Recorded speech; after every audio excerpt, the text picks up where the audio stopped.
the first section of today's podcast, we will be discussing all the loans and what about them, like how they've been doing on the first few games of this season. Now, let's get right into it, and we're going to go firstly with Rainier Jesus of Dortmund currently. Now, he's not been getting appearances. That was the main highlight of last season. He did not get many opportunities for Dortmund, in the presence of Erling Haaland and Yusufa Moukoko. So, this season it hasn't changed much. He's only made one sub appearance, and that was only for 3 minutes. So the guy's not been getting any minutes whatsoever. So my first question of the day is that should we move him to somewhere else rather than Dortmund? Yeah, of course, as soon as January, I think that we should make that step. I actually saw a report on last month stating that if he doesn't make an impact, that Borussia Dortmund will send him back to Real Madrid. The thing about it is that for a young player, he needs game time.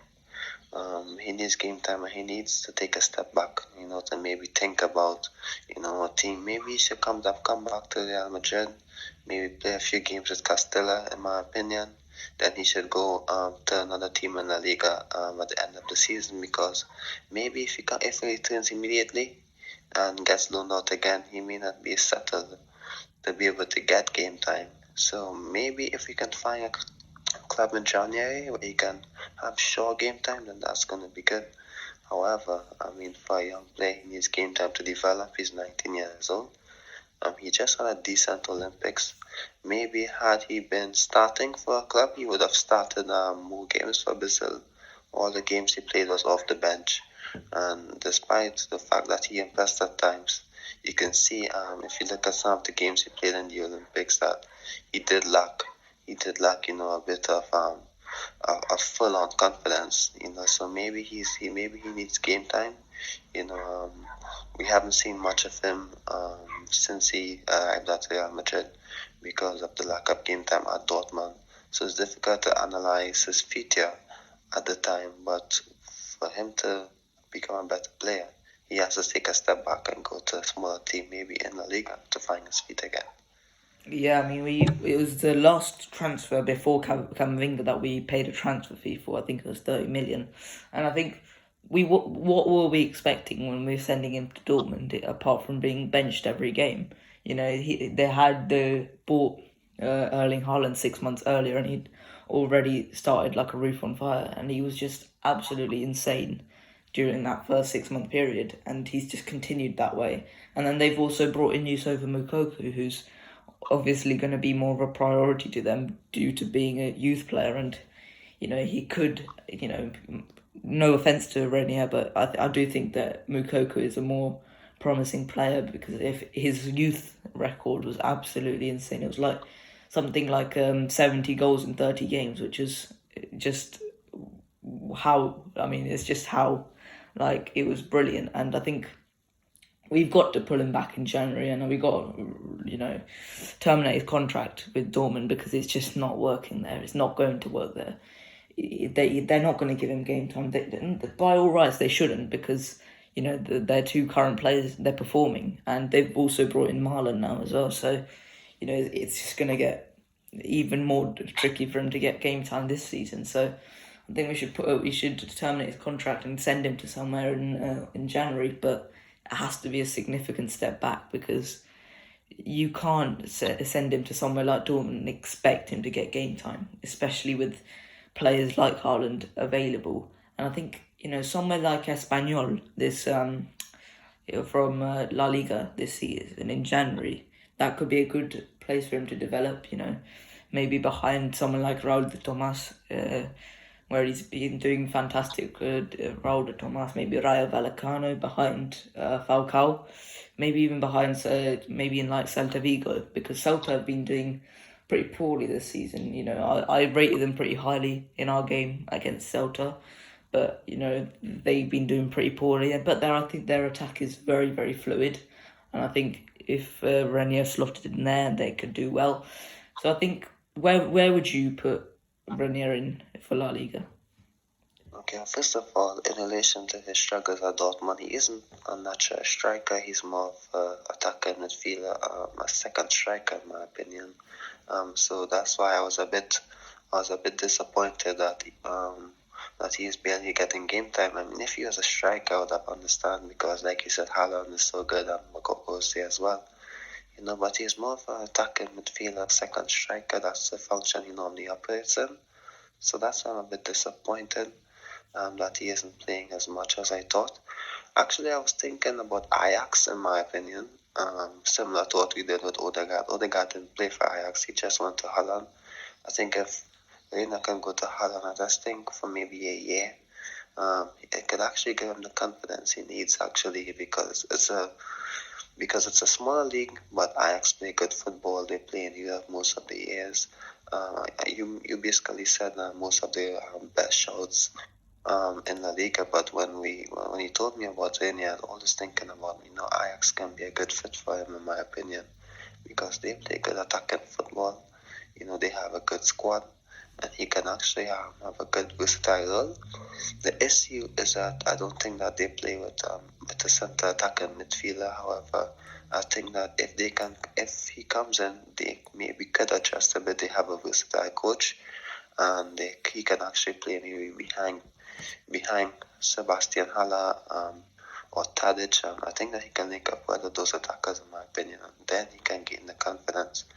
Because a lot of Ajax players have moved on and have good careers, so I think that Ajax can actually be a good shout or another team in Netherlands for me. Yeah, I mean, I agree with your Netherlands pick. I would rather go for PSV because they've recently lost Marlon and, they've only had Noni Madueke to replace him. They've also lost Mohamed Ihataren to Juventus as well. So I think there would be more of an availability for him at PSV rather than Ajax. But I agree with your reasoning for him to go to the Netherlands. I think it's a league where he can gain a lot of confidence and play against weak opponents. A couple of weeks ago, Ajax beat a team 9-0 or something, and I think that just shows that you've got the top teams, Ajax and PSV, and the bottom teams they're just so far behind, and I think that could be a good place for him to get confidence and get better. So I think Netherlands is a good idea. So I think we should move on to our next player, and I think this is the player that's done the best so far, and it's Brahim Diaz. And I think AC Milan is always going to be a brilliant place for someone like him to go. And I think he's been like the main player. They needed him to step up after not signing a player. Like we spoke on how Isco could have been sold to AC Milan, alongside someone like James Rodriguez or Felipe Coutinho. They didn't get anyone like that in the end, and now they're really relying on Brahim Diaz to be the number 10 to replace Çalhanoğlu. So what do you think on his start so far for AC Milan? Actually, I'm not too sure how much goals he has at this time, but I think it's 3 four. goals. Is it 4 he has this season? It's 3 goals he has this season. And what has impressed me the most is how intelligent he is in terms of finding space with the ball, and he gets the ball, how he can dribble, make space for his team, maybe getting a shot. I think that we made a good decision in sending him to AC Milan on loan because he wouldn't have gotten the opportunity to shine in Madrid in a more central position. So him going to AC Milan was a good thing for everyone, for all parties involved. And I spoke about that because he would have the opportunity to shine and play his best football, have more of the ball, which he's doing. When he gets the ball, he is creating chances, he is scoring goals, he knows where he has to be on the right time. He has good finishing ability, and he's taken a step forward from last season, and you can see that he is our best loanee at the moment, highly rated more than the others. I'm not going to mention the others at this time until we touch on them, but I think that he is a player who has the biggest chance of succeeding at Madrid. The issue is that if he's playing so well at Milan, maybe he might consider staying at the end of his loan, but you never know what can happen in 2 years. But I mean, I think he's doing well. What do you think?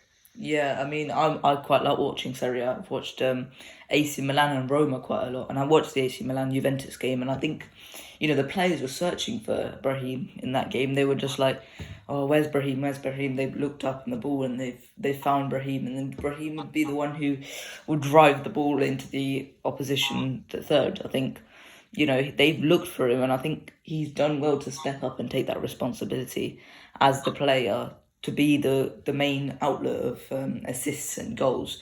They're number 9. They've changed it. They mixed and match between Zlatan and Giroud, and I think he has to be the consistent outlier of goals there, because otherwise they're not going to get players. They've been very smart in buying in loaning Brahim AC Milan, and I think he's done brilliantly so far. The problem with Brahim, last season there was a period where he was just not getting contributions.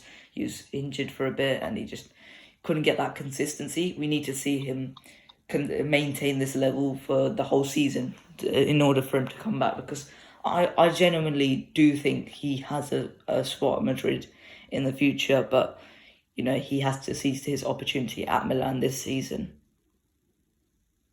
Yeah, of course. I think he actually is taking the right steps forward. I think it's likely that he will sustain his performances, because with Kala Nagu leaving the team, he has more opportunities to have the ball, to be that main creative outlet, to be that main guy who can make things happen.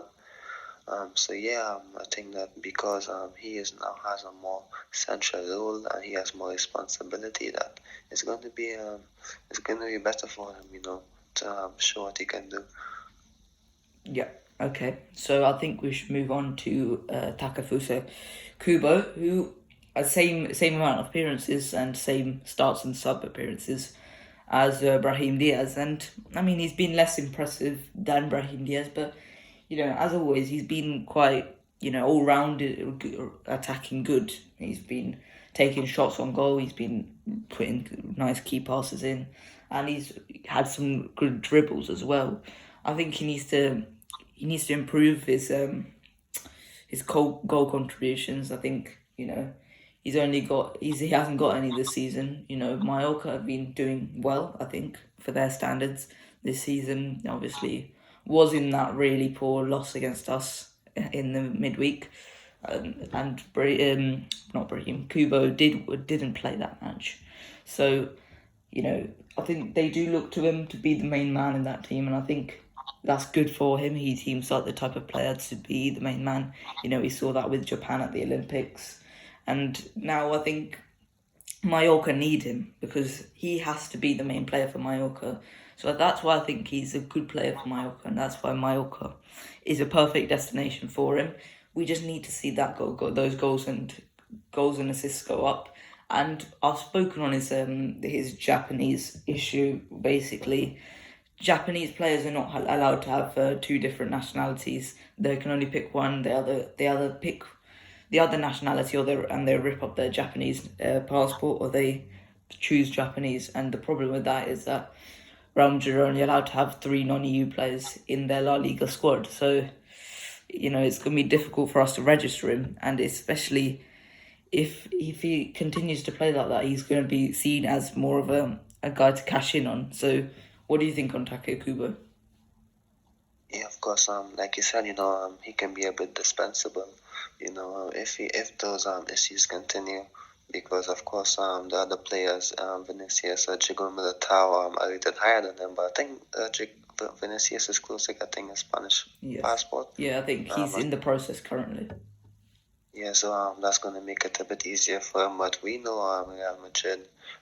We know how it can be. Maybe they can sign someone else and make it a bit difficult for players like Renier and Kubo as well. But the issue with Take Kubo is that I actually said this. I said the Olympics is an easier competition, than La Liga. So when he comes back to La Liga, he's going to have it a bit more tougher. It's going to be a bit more difficult. He isn't playing as well as he did in his first loan spell at Mallorca, but he's still showing a lot of promise. He's still doing decent. I saw the Madrid game. He actually had a chance early on and he missed it. He actually missed the entire goal with his shot. of course, it was against Madrid, and I was a bit disappointed. I was happy he missed, but I was a bit disappointed by how he took the opportunity. I mean, it would be But fine if he scored in the end. pardon? It would have been fine if in the end if he scored, because it wouldn't have mattered to the score. Yeah, would have been like 6-2 or something like that. But I was a bit disappointed by the way he took the shot. I don't know if he was a bit nervous because it was Madrid, the stage. But I think that, normally he would be a bit more calmer in these situations, and so I don't know if he's lacking confidence in that aspect. But I mean, I thought that he could have taken the chance a bit better. After that he barely got into the game. But I think the good news for him is that he's going to be getting more consistent game time. Last season he didn't have that, so I just think we should be happy that he's getting the game time instead of being, a bench option who never plays like he had last year. So I mean, he was a player who needs to take a step back, to get to find back himself in the career and his level. But I just think he needs to start kicking on now. Maybe actually in his first spell he took a while to kick on, and maybe by November, December he started being the main guy. So I think let's hope that it's the same situation where it's going to take a while for him, to start finding his feet. And when he finds it, he's actually going to be flying.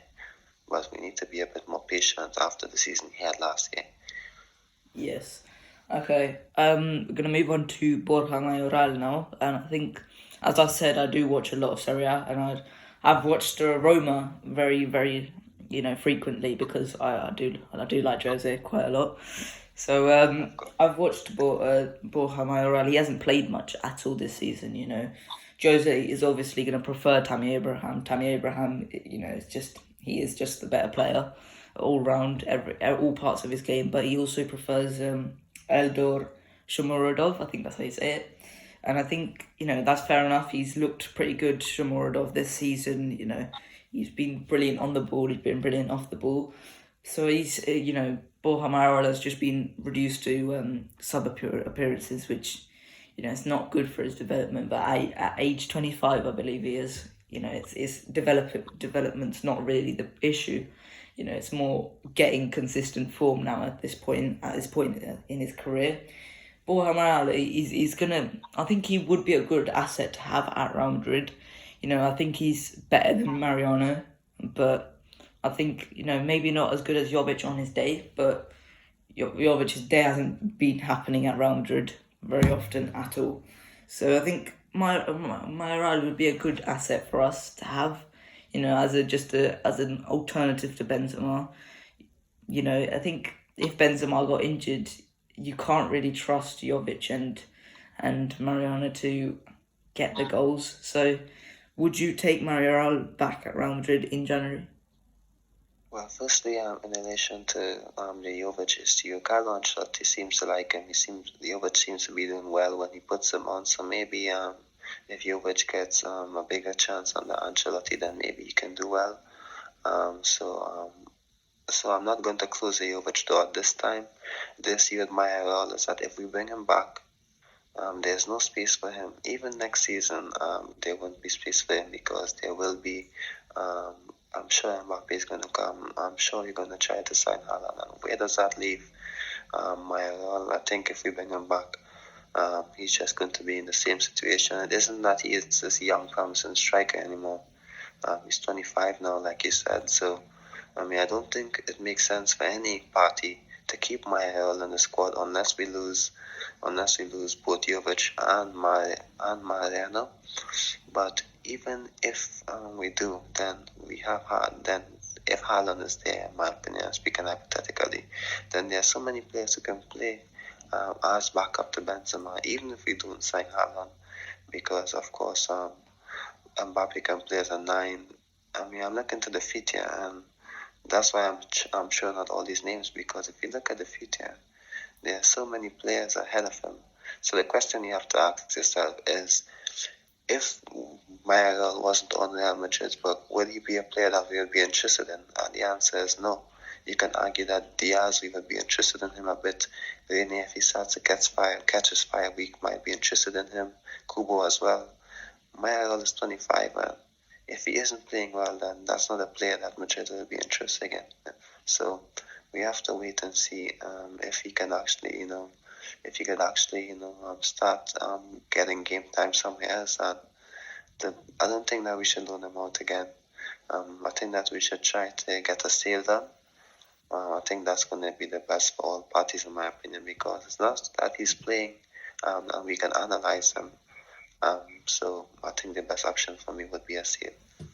Yeah, I mean, it wasn't going to work for him at Roma this season due to Jose coming in and Tammy and Eldros Muradov coming in, because those two players, the players that Jose likes, the type of player that Jose likes, this tall target man who can hold up the ball, he can dribble, he can do everything. So I think that's not Borja's type of play, and I think he could be extremely valuable to another team, maybe in near the bottom of La Liga, maybe a Levante, maybe someone like that. He could be very useful for them, but he's not going to work at Roma. And as you said, Real Madrid would never be interested in a player like that. Who's barely getting it onto Roma's their first team. So I think ultimately we've got to look for a sum of money, and I think we could get a bit of money out of him. 20 million, I think, would be able to get out of someone like Villarreal, and I think we have to be looking to sell him next summer. Unless he does an absolutely world class season, which looks unlikely at this stage, but you can never rule it out. And I think we have to be looking for alternatives, and that's probably going to be Erling Haaland, or maybe someone else, maybe like someone like Dusan Vlahovic, something like that. So I think yeah, I think it's highly unlikely we can get even 20 million out for him if he isn't playing.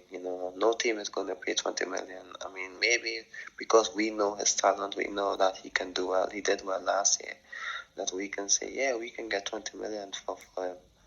But there's no way, I think no team will pay 20 million for a player who isn't playing, especially because Villarreal hasn't had that top season. He had decent seasons, but he never had that top season, which can make clubs aware of his talent. I think only Madrid fans and maybe Roma fans to an extent, and Levante fans know his qualities and his traits. That's why maybe he can worth 20 million maybe to us, but to any other team, I think it's highly unlikely, in my opinion.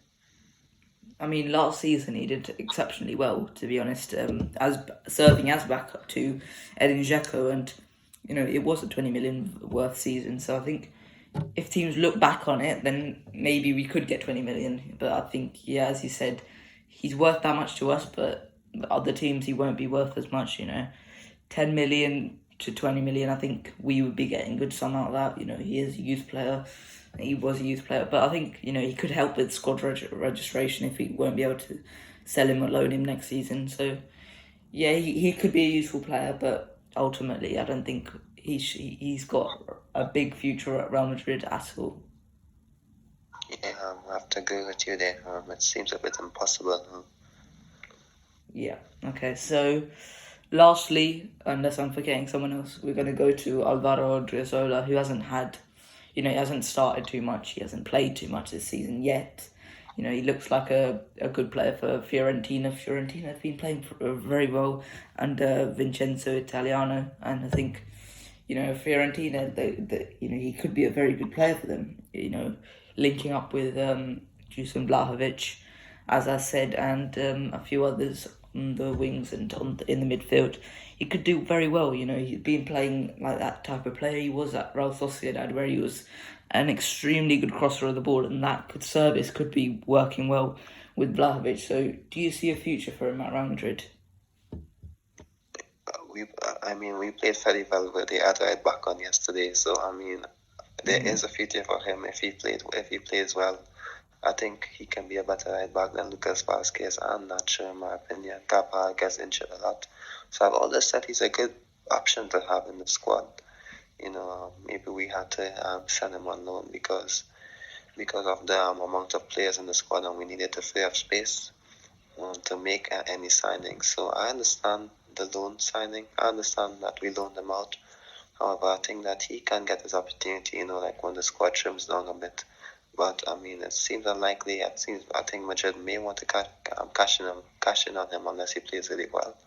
I think that one day Real Madrid will need another right back, in my opinion. And if he can do well on loan, then he can get another opportunity under another manager or under Ancelotti. I've not seen him play any matches this season. Yes, he has played any matches, but I didn't see him in action or see any of his highlights.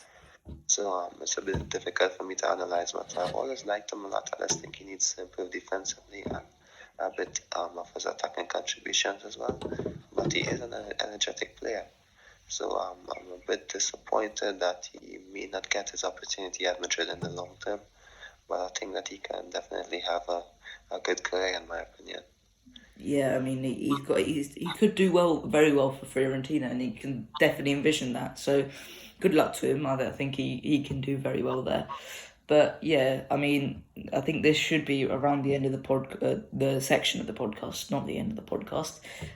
But do you think we've been linked with Yusuf Attal of Nice? Would you rather have Yusuf Attal? Because I've seen Yusuf Attal, and he's a fantastic winger, and he's electric on the wings. He runs that channel by himself for Nice.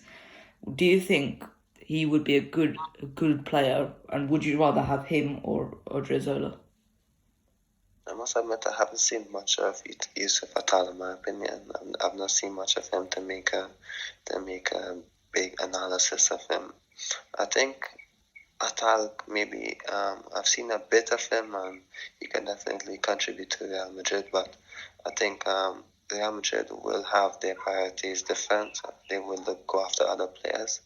So I think that will open the door for a player like Odriozola to have an opportunity when he returns, because there would be a big exodus next season. Let's not forget. And Odriozola still has, I think he will have 2 more years left on his contract after this year. So I think that maybe he might get an opportunity. So I would still prefer Odriozola, because of course we're not going to spend any money on him to bring him in. So I would like for Odriozola to get another opportunity at Madrid.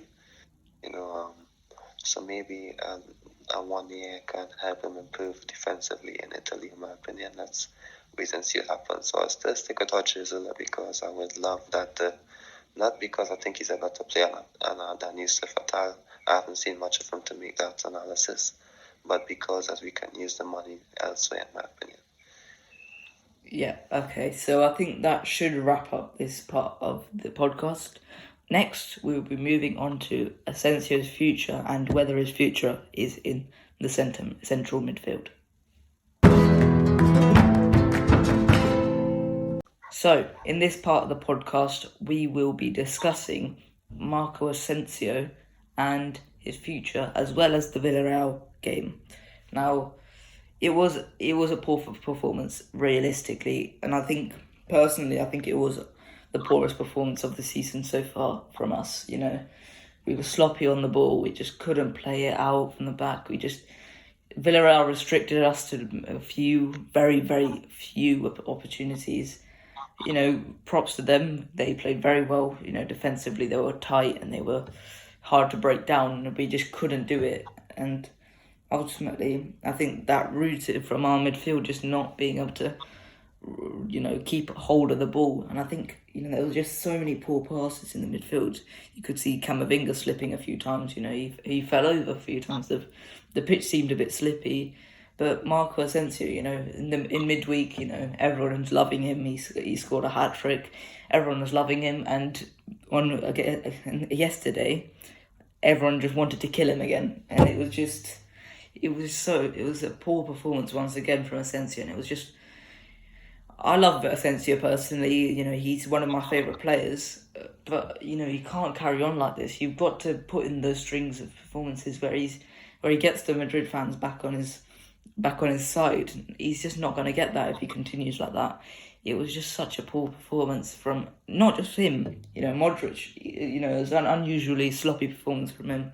Camavinga, he couldn't put a few passes together. Casemiro was a bit better than the other midfield. Rodrigo was non-existent.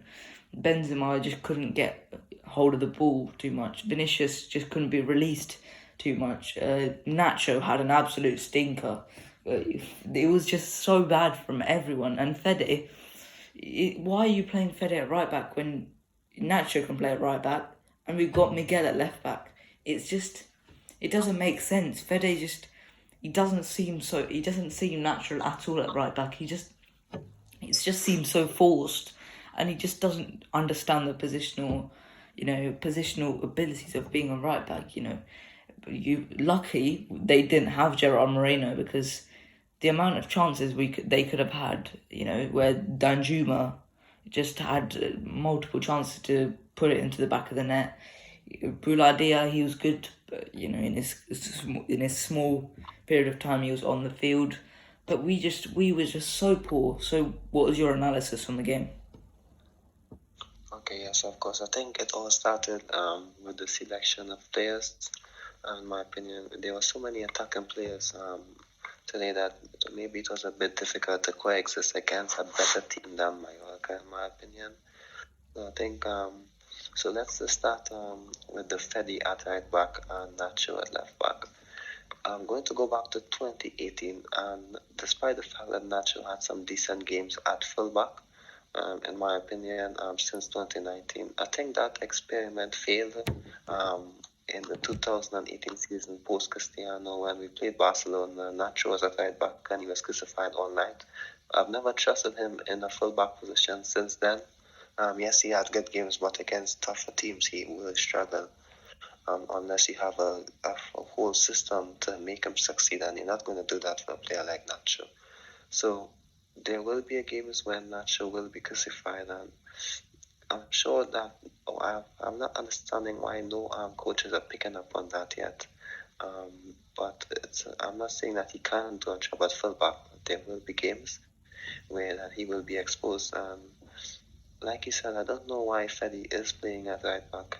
I think because he played at right back, we lost out on a lot in midfield, because you don't miss Fede Valverde in midfield until he's not in midfield. So that was a bit disappointing in my opinion, in terms of the selection of the squad, in terms of how Nacho was exposed a lot. And I think that Carlo Ancelotti should have made a substitution to fix the issue, but he didn't. But in terms of midfield, in terms of Asensio, I'm not going to crucify Asensio because it was expected, and that's a bit harsh to say, but after a good game from Asensio, you can expect a drop-off, and that's what we have becoming to accept of Asensio. So I'm not surprised, I'm not shocked, so I'm not going to criticize the player because he's always been like that. And yes, he needs to be a bit more consistent, but it was against a tougher team, and I don't think the way Ancelotti sets up the team gives him the opportunity to gives him an opportunity to succeed on yesterday. Rodrigo was too far out on the right. Vinicius was on the left. I think actually one positive about Vinicius is that he is actually taking on more shots, in my opinion. So that's a positive, but because of the setup, the attackers struggle to get into the game. Like you said, most of the players struggles. Modric struggled. Camavinga made a few simple poor passes, in my opinion. And of course, Team Courtois made good saves. Alaba Militao was good, in my opinion. I think that they were really good yesterday. I'm not too sure what you think about two of them, but they were good. But I just think the system of Carlo Ancelotti, hence the team struggled, in my opinion. If he had a better system yesterday, the team may not have struggled. The issue is that I'm not upset about the result because that was expected to happen for Madrid. We were playing so well that a performance like this was expected. And I'm happy that we didn't lose. I'll be upset if he doesn't learn from his mistakes in the following matches, because a game like this is expected, but how coaches react to them is what can make or break a team season. The good news for Madrid is that Atletico Madrid lost. Barcelona struggling at the moment, so we will leave this game week on top of the table again, but Carlo Ancelotti needs to learn from his mistakes so they understand the team a bit better to avoid a performance like this again. Yeah, we can't afford something like this. We're lucky that Atleti dropped points, but Sevilla have an opportunity to draw level with their game in hand against Barcelona. they didn't happen. That didn't happen a couple of weeks ago, and that was quite baffling. But ultimately, it was just not good enough from everyone. You can't play Rodrigo in a game like this where you need to keep the ball, because you can't force opportunities, because Villarreal are just they're just gonna head it away. They're well drilled, Villarreal, and that was the most easy thing to notice. You can notice this from like every single week they've had Unai Emery, that Villarreal are one of the best drilled teams in the world.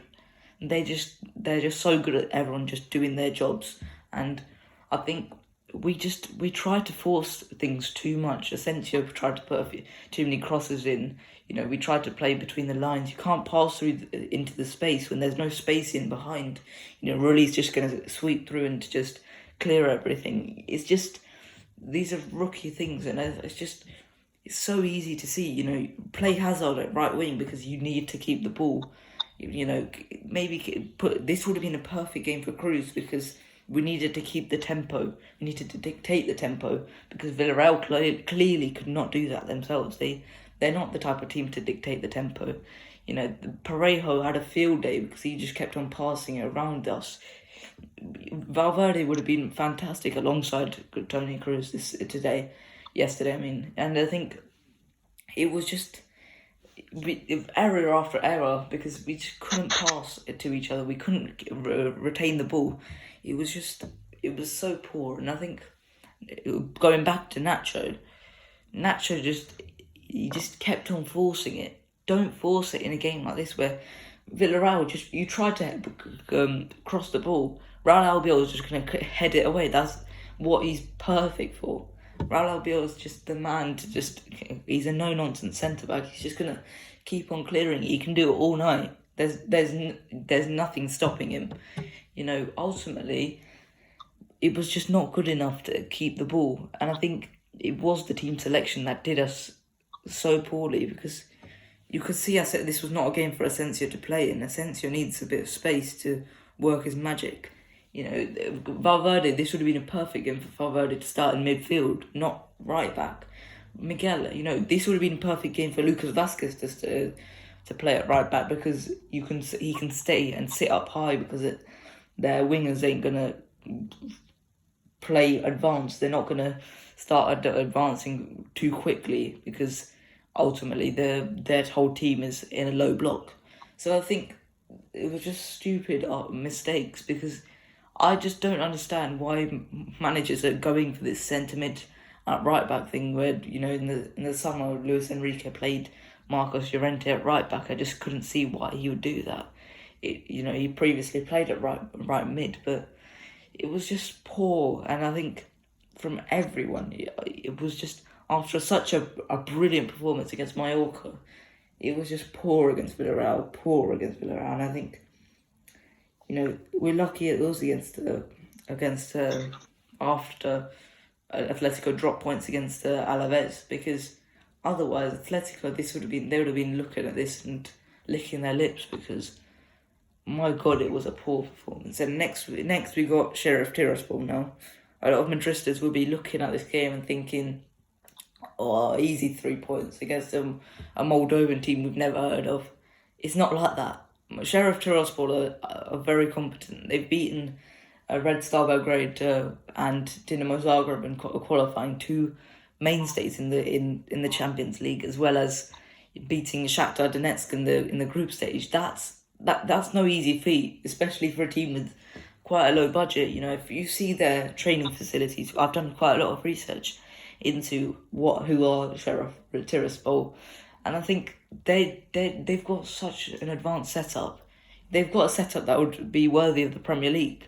They've got a team that are actually competent and that are so good. They've got players from all around the world. They've got players from Kenya, they've got players from Malawi, they've got players from Trinidad, they've got a player from Slovakia, I think it was Slovenia. And it's just like the team bonding. They've got such a good bond, and I think they're going to be a really difficult team to play against. They're going to break us down. If we play like we did against Villarreal, they've got a quick attacking system. They've got a player called Adama Traore, not the one that plays for Wolves, different one, obviously. And he's just an electric winger. If we play this complacently, then we will lose against Sheriff Tiraspol. And I'm going to say it here right now. We will lose against Sheriff Tiraspol if we play like we did against Villarreal. Yeah, of course, the game can definitely leave a bad taste in your mouth. And the issue is that we did lack a bit of control. We did lack a bit of enthusiasm as well. We failed to make things happen, or we failed to understand what the game needed. Actually, on one of my posts, someone replied that we are not missing Tony Cruz because of how dynamic the team is playing now. And I was like, let's not get carried away here. There will be games where, that's not going to be necessary, when we're going to have to take our time and pick our opportunities. That's why Tony is important. As much as Hazard hasn't been that good, there will be games where he will be important. And one of the benefits of Ancelotti coming in, and I said, with Carlo Ancelotti coming in, he actually knows opponents well and can pick the right team for according to the opponent. But today he didn't, and I was a bit disappointed by that, because he's normally so good in picking a team that can go out in relation to the opponent. And so when he picked the team today, I was a bit skeptical and was like, I'm not too sure what he's trying to do, but I hope that he has a plan in mind. But he didn't. I thought maybe he'd have got a different formation, because of the lineup he picked, but I was a bit disappointed to see it at the end, how it's the same formation with just throwing a bunch of players together. So I was a bit disappointed in him there. And I think you can't fault the players for a performance like this today. I think the setup was a bit bad, in my opinion. And of course, I believe that the team can have a better performance in the Champions League. Yeah, I mean, it will be interesting to see how we play that game, because there's not going to be any statistical data for Sheriff Tiraspol because they play in Moldova. But I think, we're going to have to find out. And if we find out the hard way, I won't be surprised, because I really rate Sheriff, and I think they could make it to the knockout stages. As bad as that sounds, they could make it to the knockout stages of the Champions League. I think Shakhtar will be knocked out in the group stage. I think it will be between Inter Milan and Sheriff to vie for that second place. And I think ultimately we better be ready for that encounter, because they've got quite a few good players. They've got Adama Traore, as I mentioned earlier, Cristiano at left back, who's a brilliant crosser of the ball. They've got right winger Sebastian Thiel from Luxembourg. They've got right back Fernando Costanza, used to play for Lille. And I think these players, they're all fantastic players, and I think they should be playing in better leagues than Moldova. And I think we better be ready for this, because if we don't, it's going to be an absolute embarrassment. Barca fans are going to be laughing at us day and night for losing to a team from Moldova. And I think that's the worst thing about it, because we better not lose against that lot, because it will be embarrassing. But it shouldn't be, because they are a fantastic team, and I think we better be ready for that. So I mean, it will be very interesting to see how Carlo lines that game up, because I think we've got to dictate the tempo, because they are bound to be not ready for it, because they're playing against Moldovan farmers every week. Realistically, players who are close to amateur, they're not going to be ready to play a random team from Chisinau, and then next week they're going to play Real Madrid. That's going to be a giant change, and I think we have to keep the ball. This is why I think we should play Isco in the midfield rather than playing Camavinga. I think Camavinga should be dropped for that game. I think Isco and Modric should be played, as well as Casemiro, for that game. Yeah, of course, this is a team. I've actually seen a bit of them, and I read a bit on them, because there's a Trinidad and Tobago player they at left back. I don't know if he's going to start because he got injured. So I've been doing a bit of research on the team as well, and it's a bit broadcasted here because we haven't had a player playing in the Champions League in a while. So we're hoping that he plays. But he said that Cristiano, what's his name? Is it Cristiano? Yeah, it's just Cristiano. He's probably got a longer name because he's Brazilian. Okay, yeah. And he replaced Gaston Julian, who is a Trinidad and Tobago player at left back. So I think we're hoping that that he plays in the Champions League because we haven't had one playing in so long. I think since, I'm not too sure, Dwight York was the second to last one, then we had one other player named Kareem Highland after that, but enough on that. So I've been doing a bit of research on them. They're actually a really good team, like you said. You basically touched on most of the points. Like I was saying, they have a lot of quality players, and the team actually just won the Moldovan Premier League. And they actually just got through the qualifying stages, and they was defensively solid. They have some good counter-attacking football, good, fast, energetic players. So I think Freddy Valverde need. You said that Modric, Isco, and Casemiro in midfield. I think we will need Freddy in midfield for this game. 4-man midfield, I think.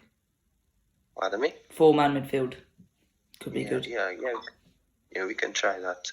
I don't think he's going to go to a 4-man midfield, so that's why I think he's going to go back to the Freddy, Modric, and Casemiro, in my opinion. But maybe he might utilize Isco off the bench.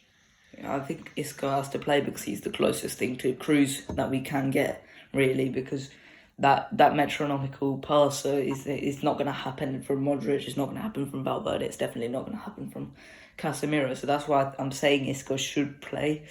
But, I don't think we shouldn't be trying to get crosses into the box because I saw like their two centre-backs, they're 6'4" and 6'3" separately. I mean, they're absolute gargoyles at the centre-back position. They're going to be heading balls away if we try and just put crosses in. So we better try to play through the middle and try and work it into the box, try and release Vinicius in that tight space because their fullback's going to be playing nice and high because they've got two fullbacks who are good at crossing. So, Vinicius is going to have a field day but I think Fernando Costanza, he's no pushover, and these players are no pushovers. So we better be ready. We better not play complacently because we're going to be in for quite a shock. Yeah, of course. I think because of this result over the weekend, I think we're going to be on alert for any mishaps. I think Ancelotti knows that. So because of this week's results, I think he is going to make the relevant changes and be a bit smarter and wiser. And I think this was a game where he would understand the squad a bit more.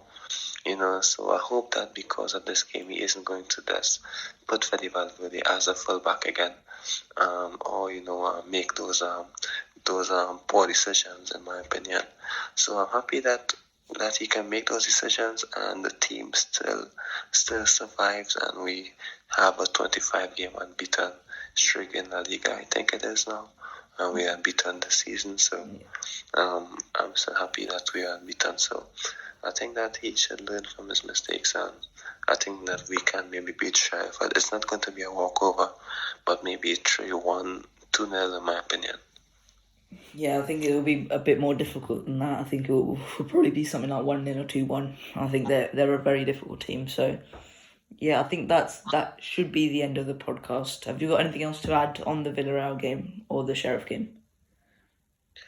Well, in relation to the Villarreal game, I just think that, the system, affected the players a bit, so we can't fault the players much. That's all I have to say, in relation to that. Yeah, I mean, it wasn't a good performance, but I think we can improve on that, and I think Carlo has understood from that. He's a clever man, and he understands a lot from football. So, yeah, I think that's the end of today's podcast. Thank you guys for watching. As always, follow Sean on Instagram, and I'll see you guys later. Bye-bye.